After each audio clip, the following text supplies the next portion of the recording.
গ্রামীণ চিকিৎসকদের নিয়ে একটা সাংগঠনিকভাবে আম্পা পরিবারের পক্ষ থেকে আমরা একটা আইডেন্টিটি কার্ড এবং সার্টিফিকেটের ব্যবস্থা করছি, যেখানে সার্টিফিকেটে আমার সিগনেচার থাকছে আম্পা পরিবারের চেয়ারম্যান হিসেবে, তরুণ ঘোষ, শিল্পাশ্রী মিউজিক্যাল এন্টারটেনমেন্ট এবং অশোক ভদ্র মিউজিক ডিরেক্টর যারা আছে, আমার যারা ম্যানেজমেন্টে আছে, তাদেরকে সাথে নিয়ে আপনার সিগনেচার অন্তত পারমিশন নেব ওয়েস্ট বেঙ্গল নার্সিং অ্যাসোসিয়েশনের পক্ষ থেকে, প্লাস দিশহরার জিআইএস হসপিটাল এবং ফলতা জিআইএস নার্সিং ইনস্টিটিউটের যিনি প্রতিষ্ঠাতা, সেই প্রতিষ্ঠাতা হিসেবে আপনার সিগনেচার সেখানে থাকছে প্রথমত, এবং আপনার ওদের সম্বন্ধে আপনি যদি বলুন।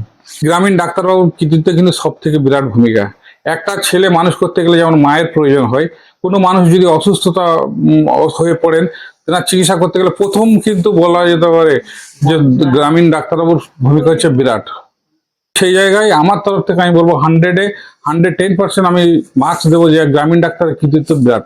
গ্রামীণ ডাক্তার না হলে কিন্তু আজকের দিনে গ্রামের, আজকে চিন্তা করুন আমার বাবা দাদা ঠাকুরদা যিনারা ছিলেন বহু পূর্বে, তৎকালীন সময়ে কোনো একটা এমবিবিএস ডাক্তার থাকতো না, একটা থানায়ও নেই, হয়তো একটা ডিস্ট্রিক্টে কয়েকজন মাত্র ছিল।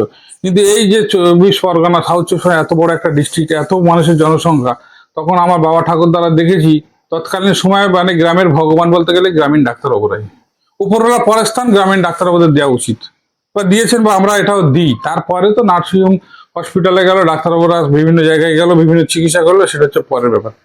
যাই হোক, আপনার সিগনেচার থাকছে? আমার সিগনেচার আমি আমার দেবো, তবে আমি ভালো কাজের সাথে কিন্তু আমি সবসময় আছি। আমরা যারা আছি সকলকে আমাদের ভালো হতে হবে, ভালো মানসিকতা নিয়ে কাজ করতে হবে।